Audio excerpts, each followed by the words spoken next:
Abstract Transmissions. And hello, welcome to Abstract Transmissions. Today we have Dylan Mamba Smith. He's actually my cousin and also the host of um, a pre-race show called Racing Fan Zone and his show True Talk. So thank you for coming on today. He's also a professional driver, which if you get a chance, check it out. I know there's a lot of people, especially in New England, that are definitely into that. So thank you for coming on. This is great. Yeah, man, it's been a minute. We haven't seen each other for we're just talking about like 20 years or something. 20 years, seriously. And It's it. I remember we were trying to link it up last year, and we just missed it doing the in person stuff. Yeah, So, yeah, yeah. Well, and that was gonna be my goal is to try to and Justin too. He's like, do the in person thing is so much more like we were just talking about, like that back and forth, you know. But I mean, it's not so bad with the as long as like this, we're not having any delay yeah, issues. yeah, It's no yeah, yeah. problem. It's instantaneous, and that makes pretty conducive for a conversation. But I talk a lot, so I try to keep it down, and I don't over talk somebody. And with the delay, that fucks it all Delay makes up. it really rough. Like For sure.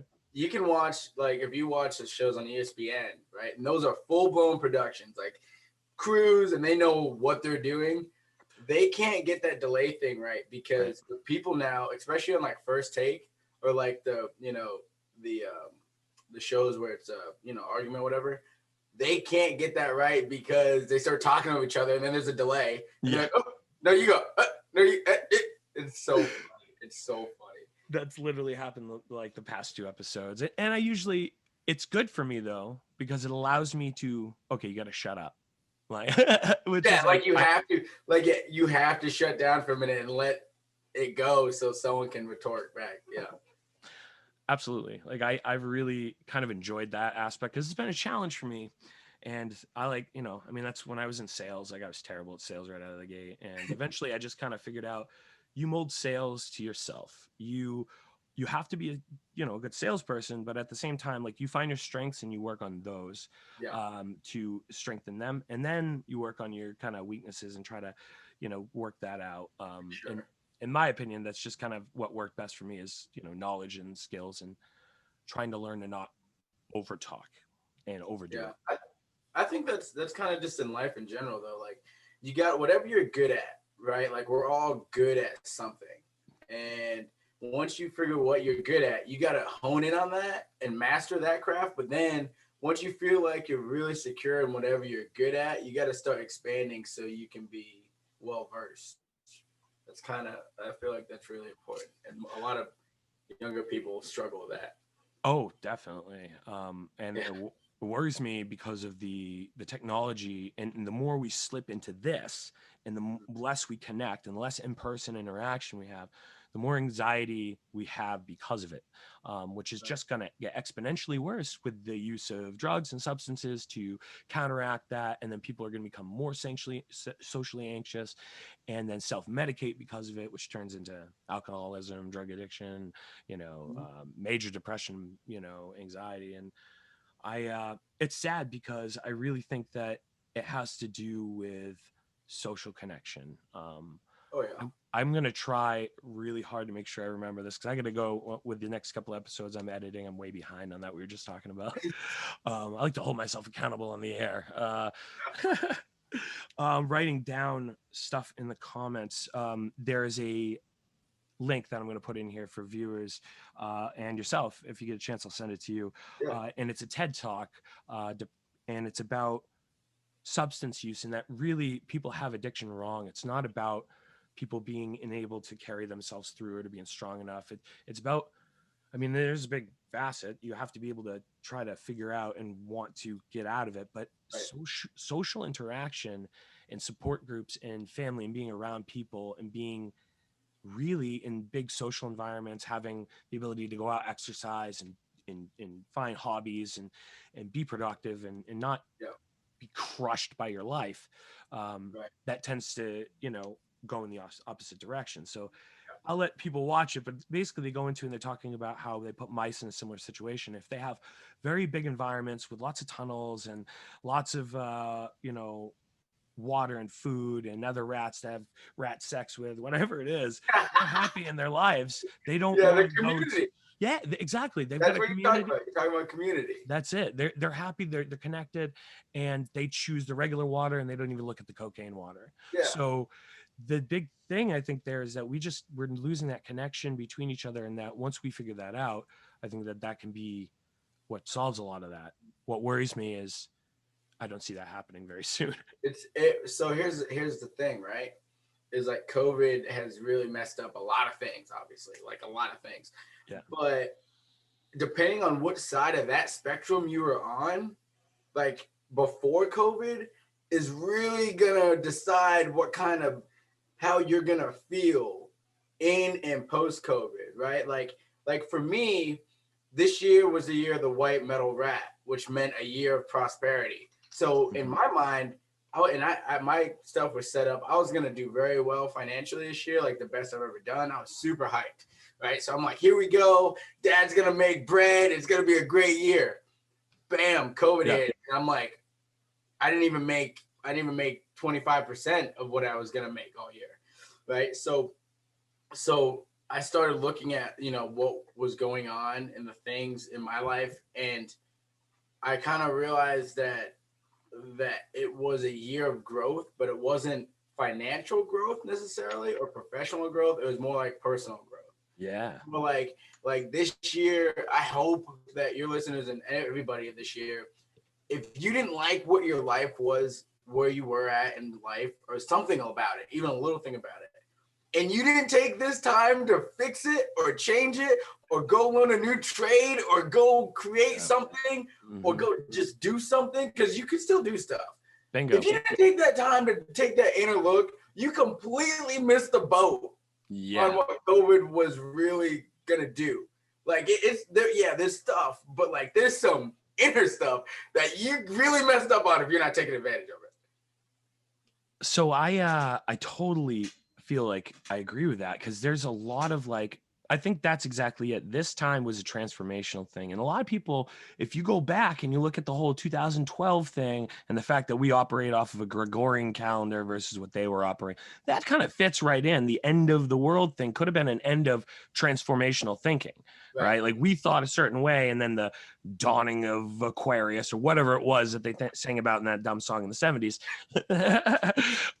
happened, and we're going through that shift now. And that's exactly it. We've got to get on board with the fact that the working factory jobs are not the jobs of tomorrow. And I think that's why I was such a strong supporter of Yang and whatnot, is that jobs are out the door, right? They're on their way out, and it's bad, and it's going to be exponentially bad when it comes to AI and all that. Now COVID's just ramped that up. But the key is, if you don't like your factory job, go start a podcast, go do what sets you on fire in life. You know what I mean? Like whatever it is, bakery, go find that thing. And what you're saying is like using this time is crucial for that. I think, especially with the direction we're going. Yeah. It was free time. Like literally you couldn't mess up. Like you couldn't. There was nothing like, I mean, a job really. Yeah, I mean the depression and stuff. I think that's the big thing on the counter end of that. But you're right. Like the other part was, that's what I was saying. It's like the other part to that is when I was talking about depending on where you were pre-COVID, it's gonna really change how you look at it post. Sure. It's like I felt I was in the best place in my life, heading to more greatness. So when I got into it, I was in a different mindset. Now people that were kind of struggling, and they were leaning on their friends and their family and the things they did socially and their routine. Yeah. If once you pull all that stuff away from people, like there's especially young people. I mean, like around my age, like around that 28, 30, 32, 33 to like 24, like that gap of you're not in college anymore. You're trying to figure out life, and maybe you've stumbled a couple times. Like that's a tough time to be in without COVID. Yeah, I can't imagine going through that time.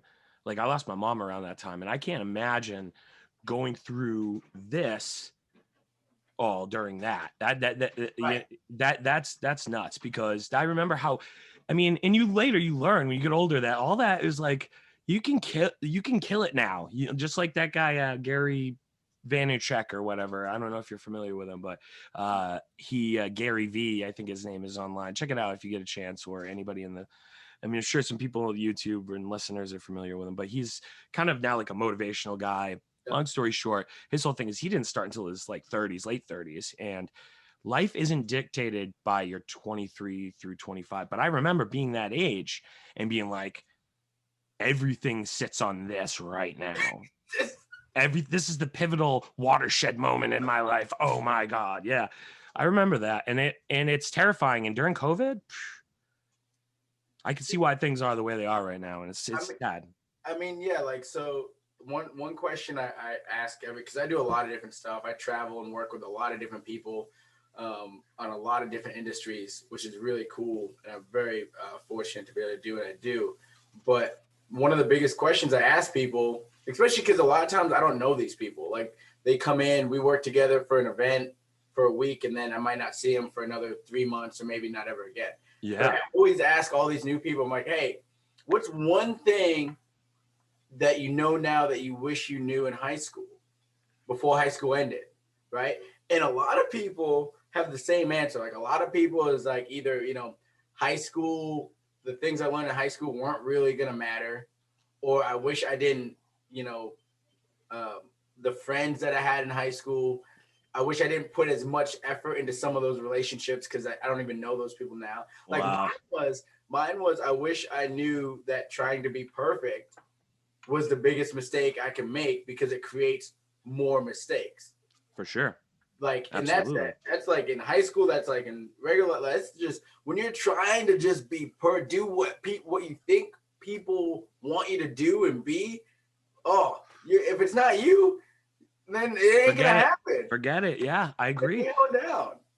And the hardest thing about that is there's those expectations of others, obviously, and you want to meet those, but at the same time, it's like you've got to live your life and you got to figure out where your place is in that life. And they're hammering college down our throats when they should be hammering plumbing and HVAC or becoming a recording artist or doing what sets you on fire or what is going to be realistic in this life. Maybe an art degree isn't going to work for you, but you could go work the plumbing job while you're also doing the art degree. Dude, I literally just had this conversation with a couple of good friends. They're very smart individuals. I explained to them the difference between 1099 and W-2. Yeah. Okay. 1099 is the best thing that's ever happened to me. Yeah. Like me becoming a contract worker, and now I have my own LLC that I just started this year. Like, it's massively different. And I wish that they told us this in high school, because in school it was get good grades, go to college, get a good job, you're in. And they hammered that in so hard that that's what everyone thinks is. And now people are like, oh, I just need a degree, right? They get a liberal arts degree and they come out like, this isn't worth anything. That was a lot of money. Right? And that's my exact point too, is why I don't want to pay for everyone's college. Like, you want me to pay for a doctor's college? I'm in. A lawyer, like people that like trades, people that are like legitimately have a plan and they're not just gonna waste it. Yeah. I remember my friends in college. I used to go visit them every other day. I would go to their party. They were letting me in the college like I was going there. I'll challenge you this then. What about, because I'm not really with the free college thing either. I think that the goal is trades and all that. Yeah. But at the same time, I understand like we've really just kind of shattered this entire generation's view on how things. So now for them to trust people and be like, yeah, you go do this now. They're going to be like, yeah, I don't know about that. But my thought there is just like, what if trade schools were free like that? Like, not necessarily free. I'm not big on the social programs thing as a libertarian. I'm more for the money directly in people's hands thing, like UBI or negative income tax. But I also think that in these circumstances where they are going to have these social programs heavily weighted and a lot of bureaucracy and a lot of shifting papers and shuffling around pictures of little dicks, I don't know what the fuck they do. But the point is that it's not very conducive. They don't really get anything done. And then you don't have kids getting school. So why not have trade schools? Why not have, HVAC? Because, I mean, that's the shit that matters. These guys that came out and worked on my house just recently, those dudes know what they were doing. And they were all young and they had the right idea. Like, half of them I didn't agree with necessarily politically in the ideology, but we got talking and it's like, yeah, dude, for sure, screw college. Like it's not really going to help most people.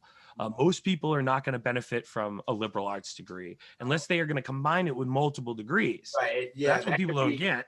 right. Like They you're just get a not liberal arts degree and go, okay, well, I'm an artist now. like Well, to have be an fun with artist, you don't need to go to school to be an artist. it. Right? Like I went from the lowest at a race team, like just a tear down mechanic, which is the car comes back and you pull it all apart. And that, actually, I was even lower than that. I was barely doing that. I was like just doing tires and stuff.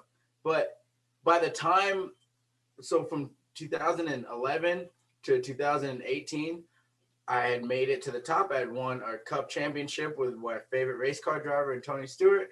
I had left there. I had started up a new race team with another group, and we dominated. And I was the communications manager. That's Okay, awesome. I have zero schooling on social media, but I just did it. And I created my own brand, Mm-hmm. at least built it up to being something decent Yeah. where I knew how to do it. I just replicated that. It's consistency and discipline and all those things you don't need. And like, you've That's learned them true. in school, Yeah. but you kind of really learn them in sports. Like I'm a big proponent of sports. Yeah. And like the team camaraderie that you're looking at the person next to you and it's like, I got you, man. Like we're going in this together. But Right. then after during the regular school day, you might hate that person. But in those that hour of time, you're family and you're together. And that's like what we're talking about with community. Yeah. And it's kind of interesting, because you were talking about like, um, I kind of even wrote it down, but I forgot that college doing much, like really does college do much at all? And I mean, Yes and no, right? yeah, Ends. not if you're not going to like stay doing it and just, keep through it and attach a bunch of things to your liberal arts degree. Like if you're going to stay doing, whatever it is, it's not going to be as conducive as you just going and learning to do it on your own. Like you said, like I was in appliances and I eventually I didn't have really any experience managing a sales territory, but I knew appliances really well. And I knew Lowe's and Sears really well. So I went to the Samsung job and bullshitted my way into that job, but then I did a good job at that job. You'll figure it out. You're either Right. going to figure it out or you won't figure it Sink or out. swim for sure. But that's like this now, you were just talking about, like you just do it. There is no try, only do or do not, right? Yoda's got it down. Like I agree. You got to just go, and there's not much that, I guess that's why I wrote down college. There's not much really college can do for you that you can't do on your own. Not now, because Right? I was The talking internet. yeah, like that's what I'm saying. I was talking to my friends that were D1 athletes. I visited them in Boston, and I was like, "Do you guys think that if we had the tools that those kids have, that the kids have now, that we would all have been better athletes?" And the answer is like, yeah, because we didn't have, like, I didn't have Tom Brady's workout program that he did posts about. You know what I mean? That like for real. We didn't have Cam Newton's quarterback camp. Like Cam Newton has worked with Deshaun Watson and Kyler Murray. Like these guys are studs. Now, granted, they're super talented, but they had more opportunity, which I love that.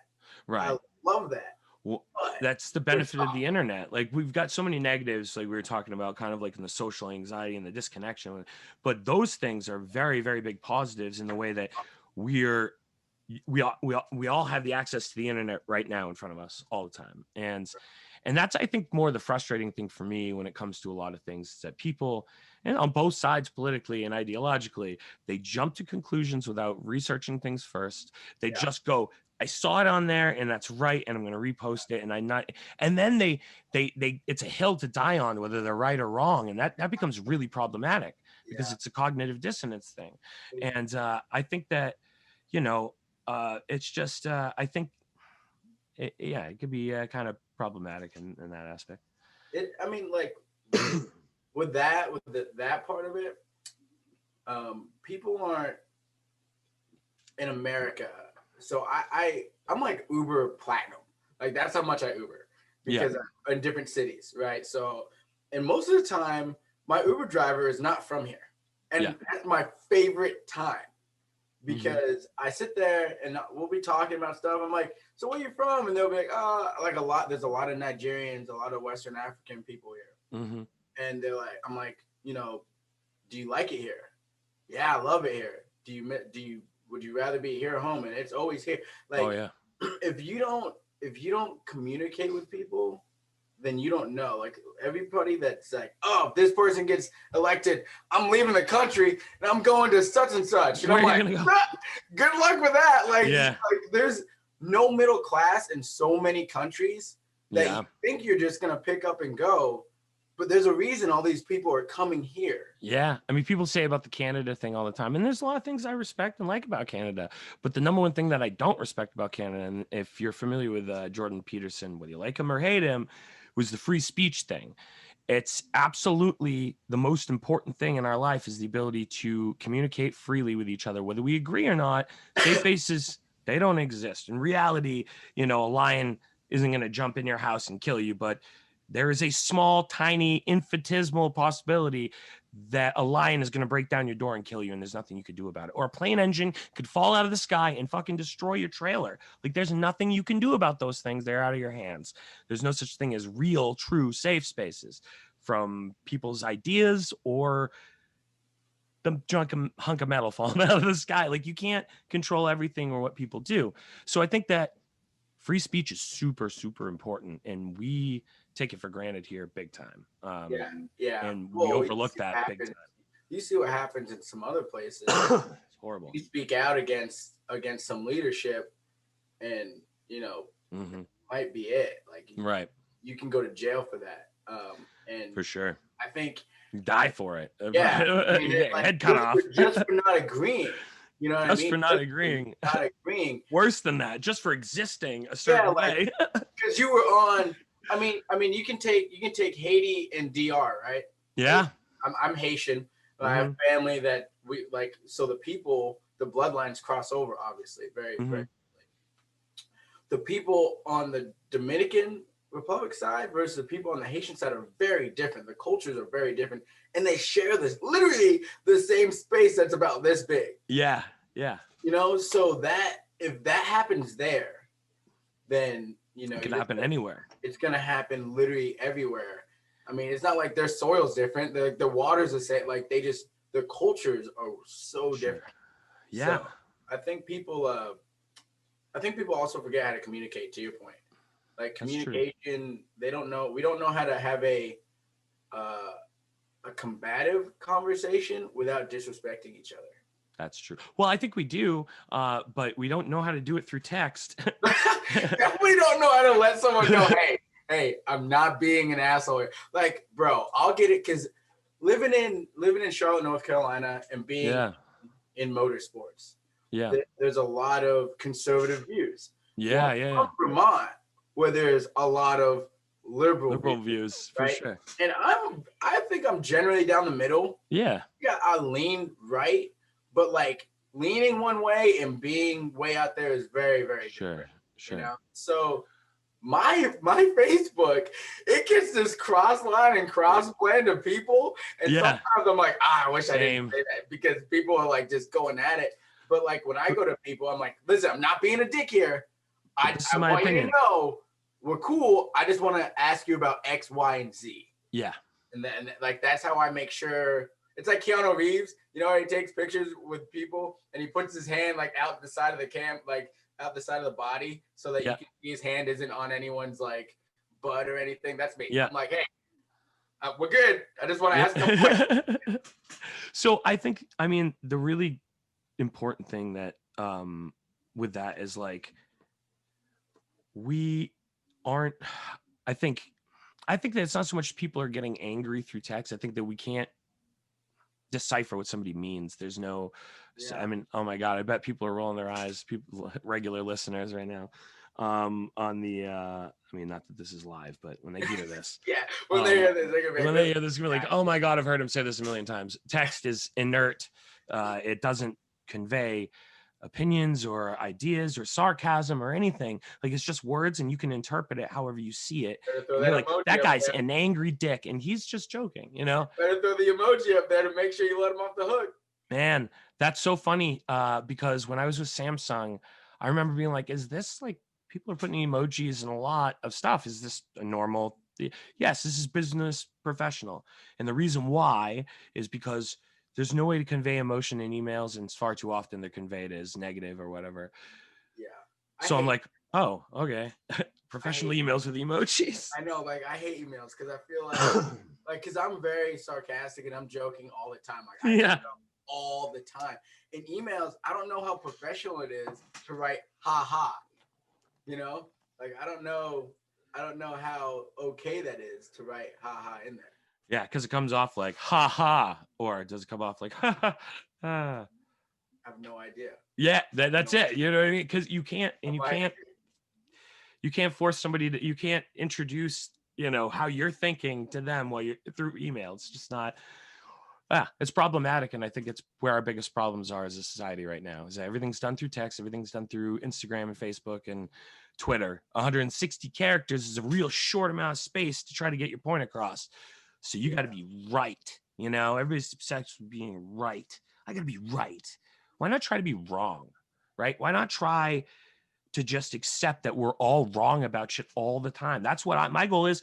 The more wrong I am, the more opportunities I have to be right and learn where I screwed up and where I could learn something else, because we don't know everything and we don't know all the perspectives. So until we get there, and I've, you know, done some changing on this in a lot of ways, but I think far too often what happens for me is I argue the opposite perspective to whatever the person's argument is, whether I agree with right. that perspective or not. You're just constantly the devil's advocate. Always to myself too. It's hell. It's awful, but I have to do it because I think it keeps us kind of more, you know, it keeps the boat steady a little bit more. We can't constantly think that we're right in our echo chamber and that's it, you know. I feel like for me, I'm able to communicate with anybody on any spectrum because I've done two things. One, put myself in a perpetual state of uncomfort. Like Mm. like having the uncomfortable conversations more often.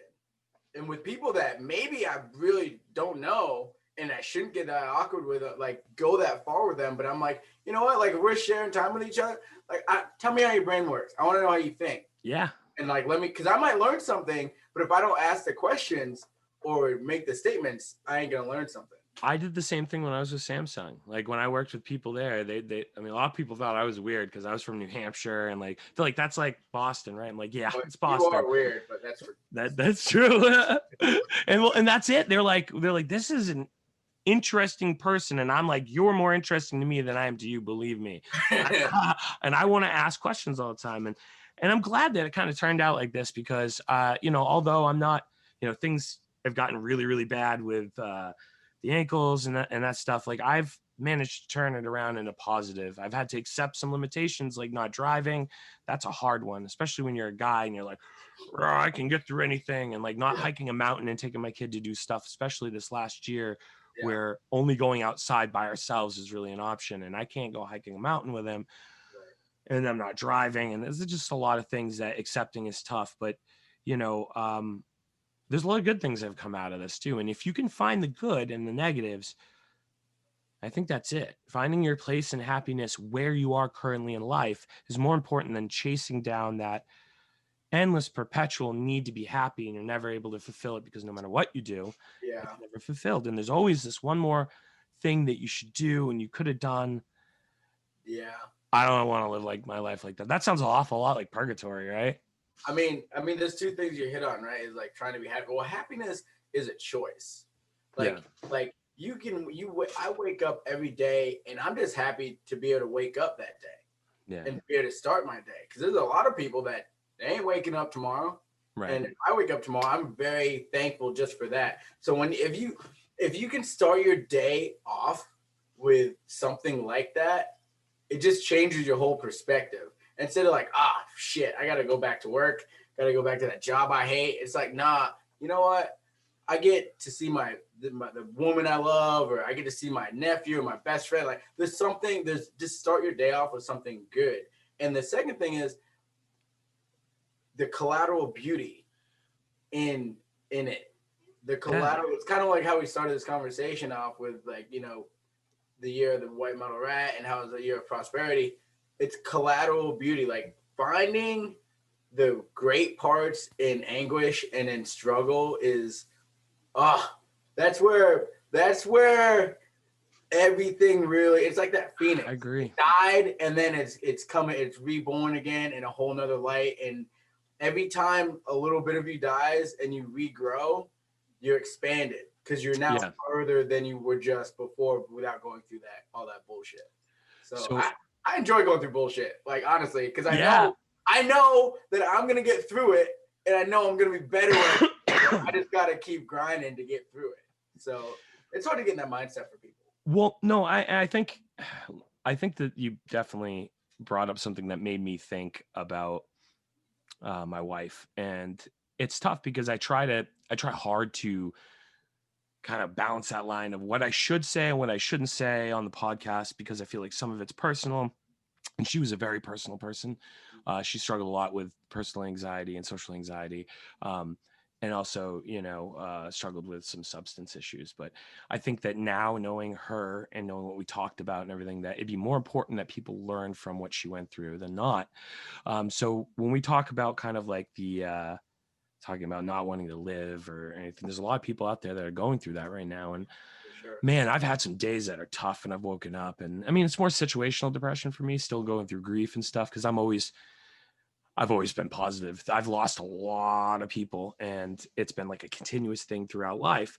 But I always seem to manage to kind of find that positivity here, there. And although that's good for me, I'm sure people out there are like, well, that's great for you, asshole. Like I can't fucking figure that out, and I'm on the fucking couch right now. But I guess what I'm trying to say is that when we talked about things, we get in these arguments sometimes because she struggled with depression, and I'd be like, I understand the anguish and what you're going through to an extent. I can never really understand. But there's also the personal side of things. We fought a lot. And I guess where I'm getting is that the depression side of things for people becomes so real that they can't get out of it, so to speak. And with suicide becoming a real issue right now, it's on a steady incline, like really horrifically. It's just terrifying. It's right up there with the COVID deaths. It's just, well, it's, I mean, it's, you know, one is coming from one is inducing the other. Yeah. It's freaking, it's terrible. But the thing that I'm trying to look at for loss and everything is kind of what you said, waking up every single day.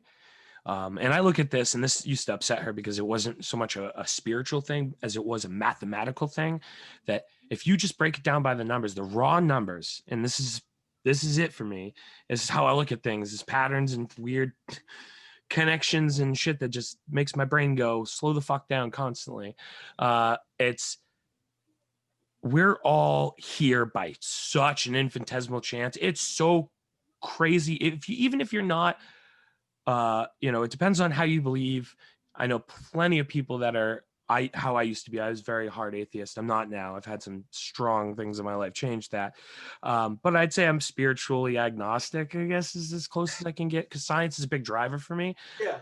But I think from a mathematical standpoint, you could just look at the numbers, and our place in here just existing has to be, what's the likelihood that there'd be a planet as far as it is from the sun that harbored life, and that life was able to grow. And even if you believe evolution, whatever you don't, and from an evolution standpoint, it's still almost impossible that you would exist, because then after all the evolution and the living through and the not getting hit by asteroids and the not being dinosaur carnivore weird creatures and ending up to be Homo sapiens that can interact with each other and work on little devices, that we're here at all, because then you've got to go through being, you know, the sperm that makes it to the egg, all that shit. And then not getting shot over the headboard, like all kinds of crazy just scenarios that for your existing to be here is like jumping 100 million hurdles. Like it's so It's more likely that aliens exist and have been here than us as people would I exist from a numbers. mean, you don't need, like, and even if you cut it short, Yeah, like, that's long. like you're right, 3,000% right, but you cut it short to your mom or your dad making one decision differently. Like That's it. Meeting each other, everything. Yeah. one decision differently. And then if you want to even just stay in your own life, if you make one decision differently, there's a lot of things that are going to change off of those one decision. So like Decision tree. wherever you're at right now, first off, just be thankful that you're able to grow off of it or change it, because whether it's good or bad, you always want to keep it moving. Yeah. So wherever you're at now, look at it like that. And then also it's like, wow, I can't believe it. Like for me, I'm adopted, right? Like there's a lot more that goes into that. But like for me to go from, being adopted to then being adopted to Vermont to then wanting to be in NASCAR. Yeah. Okay, wanting to be a race car driver, and then moving down to Charlotte to immerse myself in this with no friends, like not knowing anybody. I left everything. But like, so for me to full circle and come back to this part, and it's like, that's only in 10 years. Yeah. I mean, shit. Let's go. What's the next 10 years? Yeah, absolutely. And that like what, even when things are bad, things can always be different, right? Like people are like, everything is awful. You're at your bottom. Everything's worse. Go somewhere else where you know nobody and just start over and do something different. That doesn't work. Go somewhere else. Try anything other than dying, because really there's so much in life that's worth living for. And you may have just not found it yet. You have no idea what's around the corner. You hit on a good point, whereas like you're like, depression really holds people back. It really, like, it's a one step forward thing, and then it might be 3 steps back when one little thing doesn't work out. Yeah. And I have to, for me personally, because I try to be a voice of reason for people and give them like motivation and get them going in the mornings and just all through the day. I have to remember that my grind and my makeup is different. Like when I get into a tough situation, I lean into it. When I heard this awesome quote from Kevin Hart, when you fuck up, lean into that fuck up. Yeah. And just keep pushing. I heard that too. That's awesome. Like I love that. That's great. You just lean into everything, and it just flows a lot easier. And man, I try to do that with people. I try to pull people out of their comfort zone. I try to, pull them out and then kind of show them themselves a little bit. So they're like, yeah, that really doesn't make sense. Or, yeah, I am really good at this. I want to explore that more.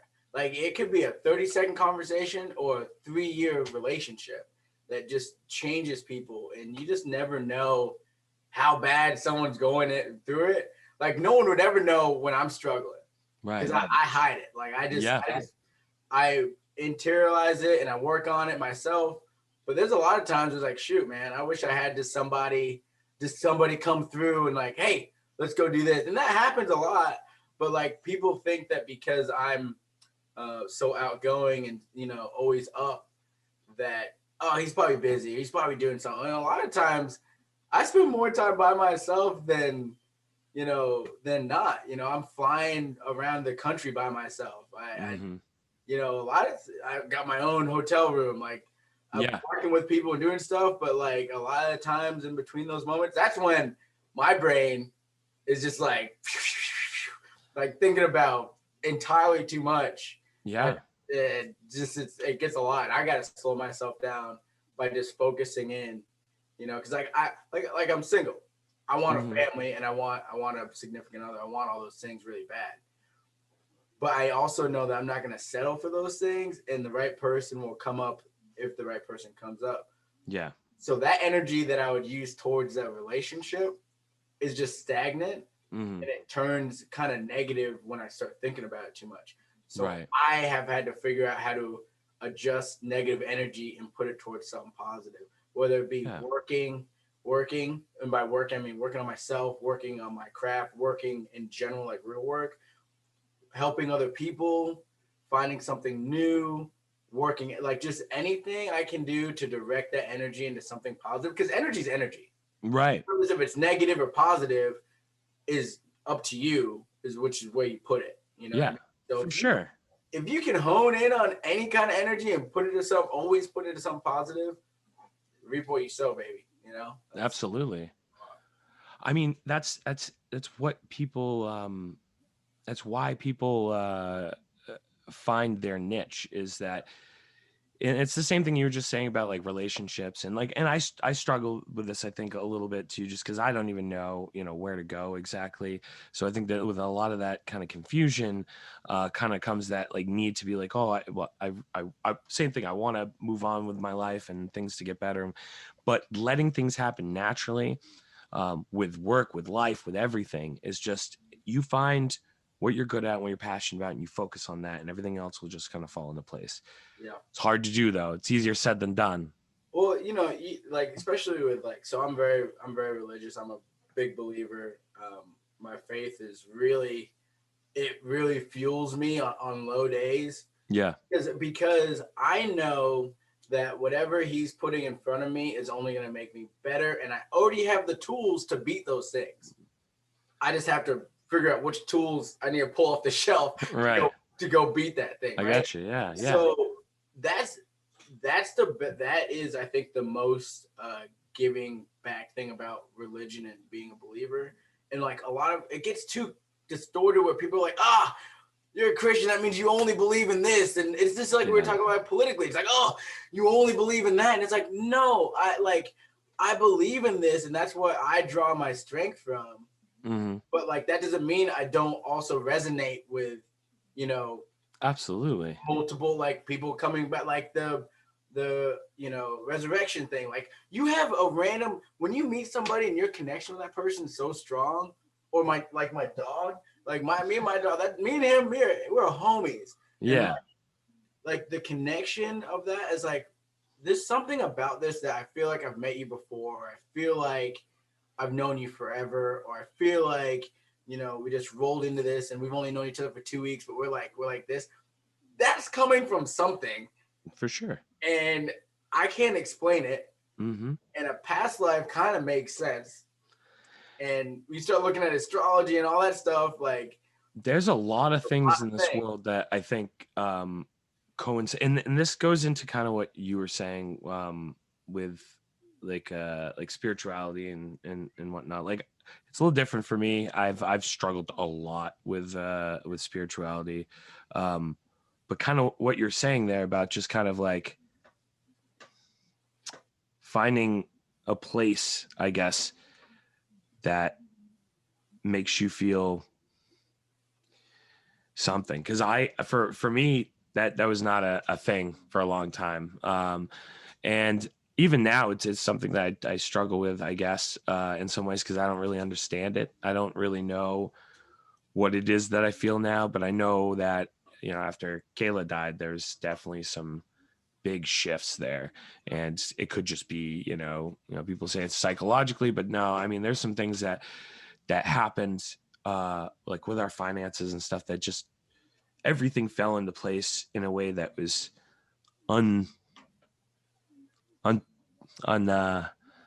unrealistic, unpredictable, unexplainable. when stuff like that happens, Yeah. like that's, I mean, that's what that is. Like, nothing happens by random. I don't believe in coincidences at all. Like, that's almost ignorant to believe that just things happen out of nowhere. Yeah. Like, why would you? I had a conversation with one of my good friends, and I was like, so because he's not a believer, which is totally cool. Like I said, sure. I was like, so what do you think? What do you think happens when you die? He's like, oh, you just dead. And I'm like, nah. So I was like, okay, so if that happens, that means nothing you do on this planet, on this life, in this life, really matters. Like having morals, like what gives you your moral compass? Yeah. Oh, I just know how to be good. Well, that's not true because Hitler thought he was being good too in his own mind. Like that's not Yeah. how that works. Well, so I mean, I think people can have a moral compass without having to have some sort of driving force that's religious. But I think No, it that doesn't have to be religious. Just like where is it come where from? does it come from, right? Because if it's just like I just, I think I'm good, then it's like, oh well, that's good. Good to Like, know. I know, I get what you're saying for yeah, sure. And because of that exact thing, like we all have these. Thanos thinks he's right, and he's not wrong about some things, and he can argue the point pretty well. So I get, it makes a good point. he makes a good point, and that's the thing that you gotta remember that people believe things and they believe things hard, and I think that you got the idea down that being that who you are and what's driving you, what's that driving, Yeah, yeah, force, yeah, and I think that a lot of times that morality can come from I think a place. I think that there's some in some way, shape, or form even atheists have some weird creeping sense that there's something. I mean, well, no, they can't not think that there's something. Energy can't be created nor destroyed. It transfers. Yeah, it doesn't go Got to nowhere. go somewhere. Gotta go Yeah. somewhere. I mean, the argument would be entropy, but that's still until like the black hole thing eats up all of the universe and then it starts again. That would be the argument for that, is that black holes eventually eat up all the mass, and finally when that happens and everything's gone black hole, and entropy starts, but it doesn't just disappear. It's collected in dark matter, and then that changes back over. So who knows? I mean, that's the argument, at least from a scientific standpoint, but Yeah, I'm saying that energy, when you die, it goes somewhere for sure. It's transferred to heat energy, and that heat energy is transferred off if you're burned alive, if you go into the ground. So there's that argument completely. and there's like like ghosts are a real thing. Like there's some things that happen in some places in some locations that you're like, wow, that was creepy. I'm gonna head out now. like, Yes, I've experienced some stuff that I can't explain, and I've always been really, really, and I've talked about this before, super hard, like atheist about a lot of things, and I've seen some things that are just like that have now changed my mind about how I think about things, a collective amount of things, and the CNN and Fox News UFO thing was kind of topped it off. I mean, that was the thing that I was like, oh well, all right. So that's out of the bag now. Yeah, let me ask you something about that. I love this because we let out one of the biggest secrets that they've been denying for like as long as time has been around, right? Yeah. Guess how many people cared? Like 10. No one. Like 10. I'm so glad we got to talk about this before you have to leave. Nobody cares. What? Nobody cares. It's nuts. It's crazy. It's How crazy. do you not care? I care. I'm not gonna go diving into it, but I know that it's like obviously okay. This argues to the media control point, and I will concede this in a big fashion, that media has an exceptional amount of control on how we think and how we move through space and time right now. And it's too much. It's way too much. You just made exactly the point. How can nobody care? Like how many movies have been made about aliens and like hiding them and like oh, they're not real, they are, like E.T. like what? But nobody really is like so mind blowing. No one's like, hey, can we see one? Or like hey, what about all this tech? Well, did you see the thing with Marco Rubio? The thing that he was like talking about, how they were like they've hovered above installations, they don't know what they are, but they're not okay with it, and it's just like, whoa! And everybody's just like asleep at the wheel, breathing like, I don't know, like what the fuck, man? Like this is the biggest thing ever. This is so many implications theologically, scientifically. It could be aliens, it could be us from the future. Who knows? But we got to figure it out, because I feel like 100 for aliens, like Dane Cook said, are gonna come back. We just built him a Roomba. I mean that big stadium in Vegas. That's the Allegiant Stadium. It's a giant Roomba. So good for them. Yeah. Yep. I know it's wild. I think that this whole thing where people are just like, they're completely just they're asleep. There's no, I mean, they just said crafts that move beyond physics as we know it, that blink into existence and back out of existence, and that travel from air to water faster than they're moving through the fucking air. And that's even possible. They move through air like they would through space. It's impossible. And they exist, and it's happening, and there it is, and we don't know. And everybody's just like, oh, all right. No, everyone's not So what saying- did Trump do today? And it's like, Yeah, it's like, what the fuck? What the who fuck? cares? Who cares what he did today? We got Look over aliens. there. He might be an alien. Like what? Like so. My thing The too. Tic like, Tac came out of the water. The guy on Joe Rogan told us about it, and then CNN was like, "Well, cat's out of the bag now." Everybody's like, "Yeah, well, that's yesterday's news." I love What Taylor movies. Swift do? Yeah, no kidding. I love movies, and I know that movies, they don't come from nothing, right? Like there's you don't just come up like the most creative person. Like, I'm sorry, you didn't come up with what these aliens look like or even how they act or anything out of nowhere. So I'm not saying that like it's straight It's up aliens, but it's aliens. All I'm saying is there are things in movies that teach us things that like Hollywood slips and like Hollywood's a very messed up place. Oh, I agree. Right? I mean, it's a very disgusting place. Yeah. But they do show us some things. Did you ever watch that movie Dr. Sleep? Oh, the movie Doctor Sleep just recently? Yeah. The Stephen King sequel to The Shining? Yeah. Yeah, oh, definitely. I'm a big Stephen King guy. So, hey, where's Castle Rock t-shirt? So love that movie, right? And then all the stuff with, I know we're getting really deep, but it really bothers me, like the pedophilia stuff. Yeah. It really how that has just kind of been like I feel like that should be. Yeah, there's some definite shit going on that people aren't paying attention to. I mean, look, I really don't believe in the whole pizza place thing, and don't believe that kids are getting shipped in Wayfair cabinets, but I do believe that we just had some major busts that happened and nobody said a fucking thing about it. That's concerning as shit. I just kids to me are the most important thing we have on this. Like oh yeah. Everything that we do once we become adults is to be able to pass that down to somebody else. For sure. And as a man, I feel like, when we were growing up, it was children and women. Like that, we got to take care of our children and our women. Like that is above all rules. As a man, you take care of children and women. Yeah. And I feel like as a society, we have dropped the ball on both ends on different ways.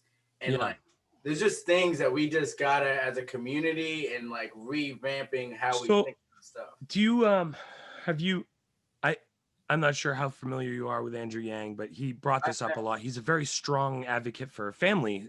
He's pro-family in this aspect. Very conservative, actually, in that belief. I mean, he comes from a Taiwanese family, so it makes sense that he's got a little bit more traditional when he talks about cultural, too. It's very much in that more conservative traditional values. So I appreciate his perspective, because he's saying that, like, a big part of that is what's going on with society, and him and I think Ben Shapiro are very much kind of aligned in a different way, but which I thought I kind of appreciated, that they're talking about how that stronger families, regardless of whether you go for the traditional nuclear family or whatever you may believe, but I think stronger families undoubtedly make stronger society and make a happier economy. But I think that a big driver for that is whether those families cannot be worried about financial stress and they can focus on their family. Right. And that's just another, I'm so worried about that. And not to get off topic, because I mean, that's what we do here at Abstract Transmissions. It's all we do. It's one big fucking tangent. But it's a blast. I mean, it goes quickly, and that's why I really like these conversations, because they move seamlessly, for me at least, because I like getting into these conversations that have really big implications on how we talk to each other. There's no reason that all of us from different perspectives can't talk. Like, we're from a lot of different backgrounds when it comes to religion. I don't really follow sports very much. I did when I was younger. I used to follow NASCAR a lot. And really not the more motorsports than obviously. But I still am not big into like football or anything like that. But I find it interesting.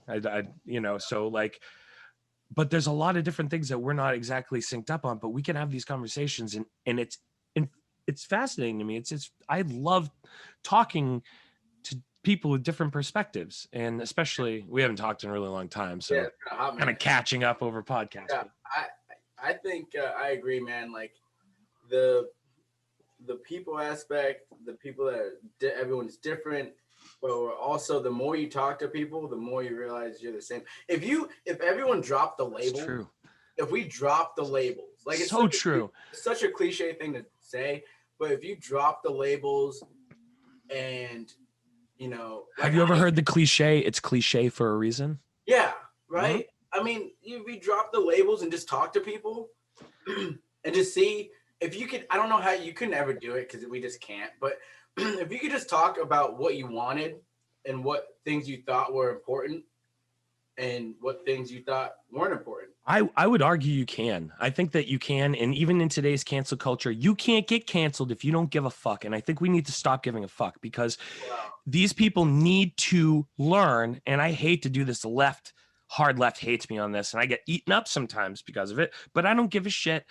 We need to talk about the hard stuff. We need to get it out of the way. They're all about throwing fists out in the street and rocks at people when they think they're Nazis, but they don't want to talk about the real issues that are going on from different perspectives.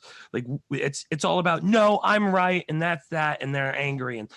And the Kyle Rittenhouse thing, we should have talked about this earlier, but this bothers me a lot as a libertarian because I watched all of that and I am very much on the side of Black Lives Matter. Absolutely. But the Kyle, he protected himself, and I don't know. I supported what happened, and I don't think he should have been there. I think he's an idiot, and he was kind of asking for what happened. That was dumb, but he had the right to protect himself, and he did what he needed to stay alive. And it's tough. That's I take a lot of heat for that, but I don't give a shit.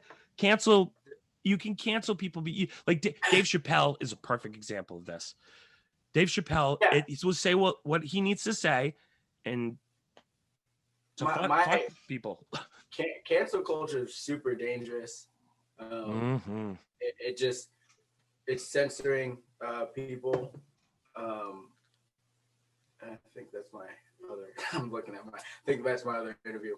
Shoot, it's 2:25, so we gotta get going here in a second. Exactly. But cancel culture is just super dangerous to the aspect of where does it stop? You know what I mean? If we're gonna cancel Paw Patrol because there's a cop puppy on the show. Are you serious? I'm pretty sure they tried to. I don't know if it happened or not, but it was going around. I was like, it doesn't surprise me, man. That's like, I understand there's bad people, but there's also untrained people. That's true. And maybe they're more untrained than bad people. Yeah. Like you can weed out the bad people by training people more. And Brazilian jiu-jitsu for the cops, man. I mean, quite frankly, like I've talked to a lot of my friends in military, and like their rules of engagement are very different. Completely different. And that's it. Training, man. Training. A fifth of their job should be training. So maybe like you bring back some of our vets that we need to put them in places and keep them busy and they want to help more. And you put them in places of power at the police stations, and they're not going to take no shit. So that's a great idea. Is anybody are we sleeping on that? That's an awesome idea. Do people know about your idea? That's a great idea. To some people about it, but I'm like, I feel like it's pretty easy. Like just take people that really know and put them in places that don't really know and let them train them up, and you're paying them. Like, I mean, that's it. Take the money out of militarized weapons and tanks and put it into teaching these guys a fifth of their job. 20% of their job should be training, de-escalation processes, combative training in ways that avoid taking a gun out and shooting somebody 5 fucking times. Like I don't understand how that's the automatic reaction in escalated circumstances. That's my problem. I get that there's a split second decision on everything. especially like I'm not knocking Yeah. things, but like there is, things where that kid in South Carolina, pulled out a gun at the church, right? And then he got brought to like a Burger King for some food. Like, Yeah. What the so fuck? those are that's the problem, right? Like, Yeah. like that's where everyone's like, like that's Yes. like that. Yes. I mean, that's an issue because on one side, people, and it's like, what? I just don't really quite understand it. And every situation's a little different. It's not the same people that are in charge. You're right. And that was, I guess, that was the parallel they were using on the Kyle Rittenhouse thing, is that like you've got Kyle Rittenhouse in the circumstance where he puts his hands up and he just shot people he's got the gloves on and he's walking and I agree that it's fucked up that he was able to walk past them and everybody just like they were throwing water bottles and this and that, and then that circumstance happens, the guy's given Burger King, and then you get other circumstances where people are dying in the streets. So there's more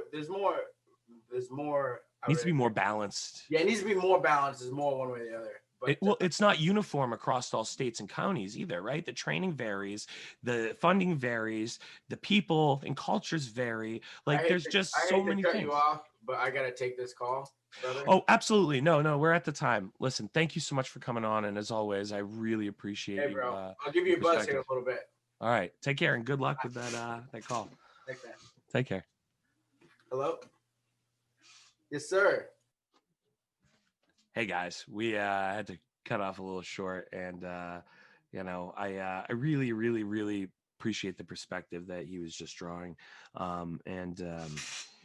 we far too often, I think, don't really get into the viewpoint that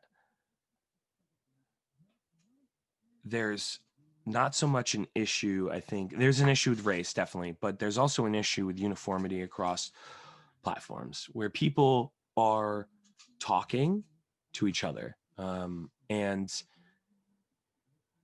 communicating the same type of training nationally, like a standard for training versus all of the different types of variant training that's happening. And with that, I think we'll eliminate these circumstances like Kyle Rittenhouse or the kid with the Burger King there, and these other circumstances where, an autistic guy gets shot in the street trying to protect, or a guy trying to protect his autistic patient in the street gets shot because of a fire truck.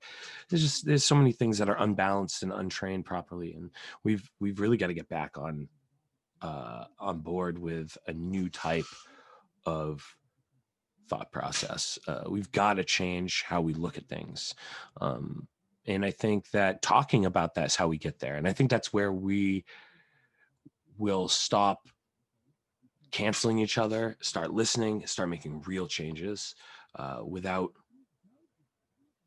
the need to constantly be right all the time and make our point nice and tidy and 160 characters long.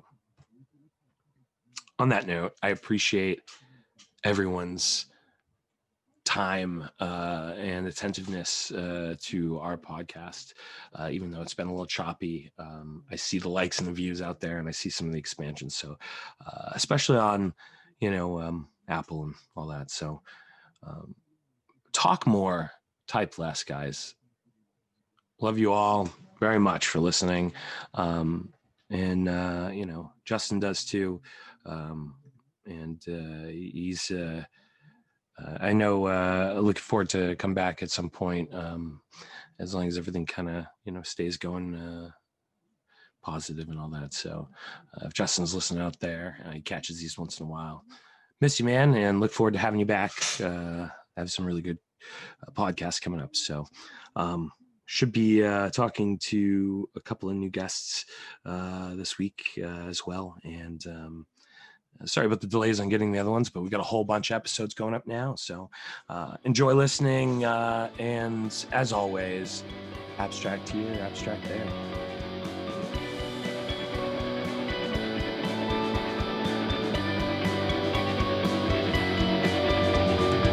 Abstract Transmissions.